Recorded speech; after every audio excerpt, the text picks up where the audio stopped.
ভেনেজুয়েলার president Nicolas মাদুরোকে আটকের পর মার্কিন প্রেসিডেন্ট ডোনাল্ড ট্রাম্প ৩ জানুয়ারি বলেছেন, ভেনেজুয়েলার যে বিপুল তেল সম্পদ রয়েছে যুক্তরাষ্ট্র তার নিয়ন্ত্রণ নেবে এবং দেশটির তেল শিল্প পুনর্গঠনে মার্কিন কোম্পানিগুলোকে যুক্ত করা হবে।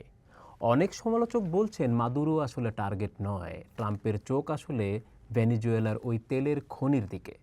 মার্কিন এনার্জি ইনফরমেশন অ্যাডমিনিস্ট্রেশনের তথ্য অনুযায়ী ভেনেজুয়েলার মাটির নিচে রয়েছে প্রায় ৩০৩ বিলিয়ন ব্যারেল অপরিশোধিত তেল, যা বিশ্বের মোট মজুতের প্রায় 1/5 এই বিশাল তেল ভাণ্ডারই যে দেশটির ভবিষ্যৎ নির্ধারণে প্রধান ভূমিকা পালন করবে তাতে কারো সন্দেহ নেই। ২০২৩ সালের তথ্য মতে অপরিশোধিত তেলের মজুতের দিক থেকে ভেনেজুয়েলা সৌদি আরবকেও ছাড়িয়ে গেছে।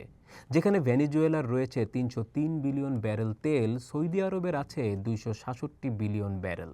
তৃতীয় অবস্থানে আছে ইরান, তার তেলের পরিমাণ ২০৯ বিলিয়ন ব্যারেল।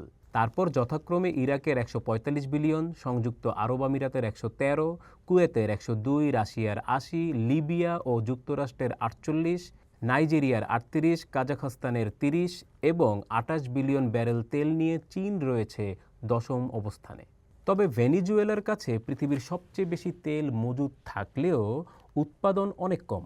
দেশটি বর্তমানে দৈনিক প্রায় ১০ লাখ ব্যারেল তেল উৎপাদন করে, যা সারা বিশ্বে অপরিশোধিত তেল উৎপাদনের মাত্র ০.৮%।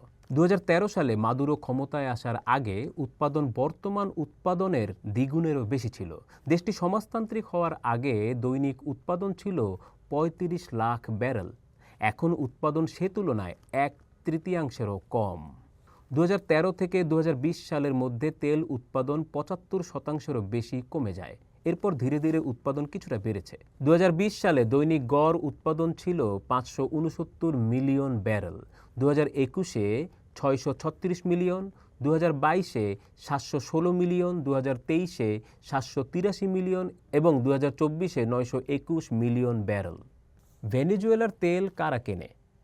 দেশটি অপরিশোধিত তেল সবচেয়ে বেশি রপ্তানি করে চীনে, মোট তেলের ৬৮%। ২৩% তেল কেনার মাধ্যমে যুক্তরাষ্ট্র এখনও দেশটির দ্বিতীয় বৃহত্তম তেল ক্রেতা। স্পেন ও কিউবা কেনে ৪%, সিঙ্গাপুর ০.৫%, মালয়েশিয়া ০.৩% এবং রাশিয়া কেনে মাত্র ০.২% তেল। এখন একটি বড় প্রশ্ন, ভেনেজুয়েলায় যুক্তরাষ্ট্রের হস্তক্ষেপের কারণে জ্বালানি তেলের দামে কি প্রভাব পড়বে? বিশেষজ্ঞরা বলছেন তা স্পষ্ট নয়।